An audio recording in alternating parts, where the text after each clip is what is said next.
For years now, the Safdie brothers have been some of the most exciting filmmakers in the entire industry. They captured the world's attention with Good Time and blew everyone away with Uncut Gems. The brothers are known for making high-anxiety character studies with unorthodox casting. When Good Time came out, people did not view Robert Pattinson as a serious actor. And with Uncut Gems, people were actually rooting for Adam Sandler to win an Oscar and were pissed when he didn't even get nominated. And it goes even deeper than that. Just look at Kevin Garnett in Uncut Gems, he was actually great. And The Weeknd's performance isn't even bad, which is crazy. So needless to say, it was big news when the Safdies announced that they would no longer be directing films together. Instead, they would pursue solo projects, which is interesting. This would allow us to see the differences in their styles of filmmaking. And in 2025, they both released their own individual sports biopic-ish movies. Benny Safdie made The Smashing Machine, which is a biopic about UFC fighter Mark Kerr, and Josh Safdie made Marty Supreme, which is inspired by table tennis player Marty Reisman. Of course, it's not a competition, but judging by each film's critical, box office and award success, Marty Supreme is the better received film, and therefore,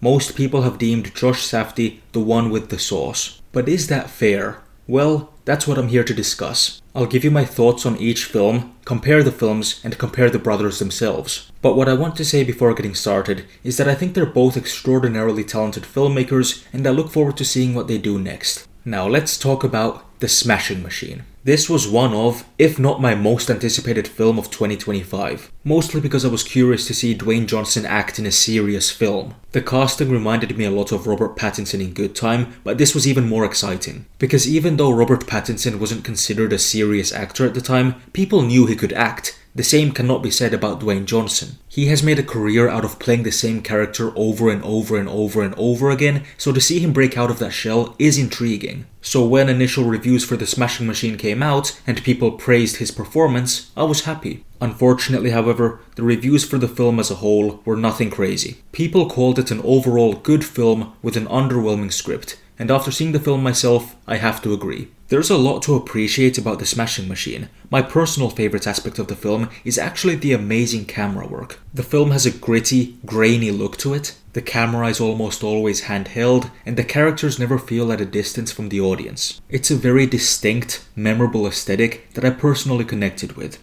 Another great aspect of this film is Dwayne Johnson's performance, though I feel like if a more respected actor gave this performance, people wouldn't be talking about it as much. It's the fact that it's a Dwayne Johnson performance that makes it truly special. This film's only Oscar nomination is for makeup and hairstyling, and I think that's a very earned nomination. There are many moments where Dwayne Johnson genuinely doesn't look like himself. He looks like Mark Kerr. And speaking of Mark Kerr, I find his character in this film really fleshed out. He feels like a real person, which he is of course, but I don't know if I can say the same about the supporting characters. I find Emily Blunt in particular quite underutilized in this film. Her performance is fine, but I never connected with her character. The relationship between her character and Mark Kerr could have been developed a bit more, though I do like their chemistry. This film's script in general is quite unremarkable. It doesn't stand out in any positive or negative way. It's mediocre, and it doesn't do the rest of the film any justice. Overall, what's left is a solid sports biopic that lacks a bit of seasoning. It's not a film with much to unpack. It is entertaining, but it doesn't inspire much conversation. Therefore, with my rating, I can't go higher than a 7 out of 10. And as a result of this film's lukewarm reception, people were left hungry for Marty Supreme. So let's talk about it.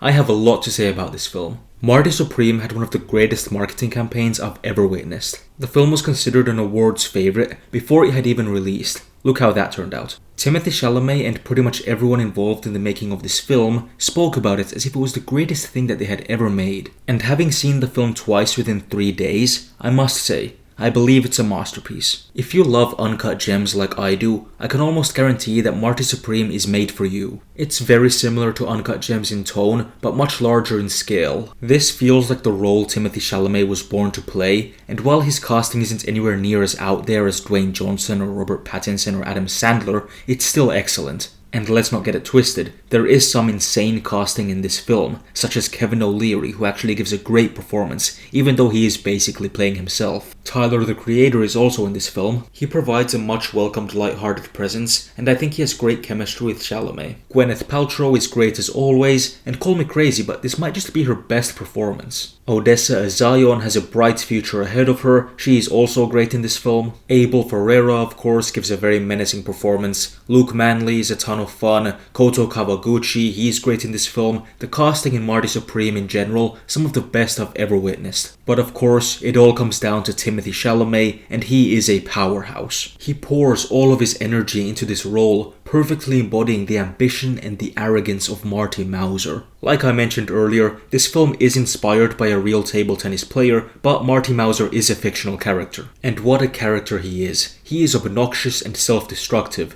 but there's also an endearing quality to him. He's willing to do anything to achieve his goals, and even though he's a bad person, I at least couldn't help but root for him. To be fair, if he wasn't so self-destructive, he could have had a much easier time accomplishing those goals, but hey, that's what makes the movie so much fun. This film is pure chaos. Marty is constantly creating problems for himself, and just when you think he's solved all his problems, he creates a new one. All of this film's conflict is easily avoidable, but it makes sense. That's kind of the point of Marty Supreme, similarly to Uncut Gems. It's the character's own ego that gets in his way. Some people have called Marty Supreme an exhausting film, which does make sense because it is 2.5 hours of essentially chaos. But to me, it's more exhilarating than anything, not only from a narrative point of view, but from a filmmaking standpoint too. The musical score is so beautiful. There were moments in the cinema where I had to shut my eyes and just let the music sink in. Josh Safdie directs the film with confidence, navigating the chaos meticulously. The costume and production design instantly immerse you into the 50s. The film also has a healthy sense of humor to it that perfectly captures the absurdity of the situations that these characters find themselves in. There are dozens of creative choices in Marty Supreme that made me want to get out of my seat and start clapping, such as the opening credits for example. And as a side note, something I've noticed over the last few years is that one-on-one sports are way more cinematic than team sports in my opinion. This is something Marty Supreme and the Smashing Machine have in common. One-on-one sports such as table tennis have an intimate, intense feel to them that looks great on the big screen. Even though Marty Supreme isn't really about table tennis, the table tennis scenes are exhilarating. To be honest, I think I love everything about Marty Supreme. I believe it will go down as a classic in a similar vein to Uncut Gems. After all, I did go see it twice in cinemas within 3 days. I've never done that before. On my first watch, I gave the film a strong 9 out of 10, but upon seeing it twice, I have no reason not to give it a perfect 10 out of 10.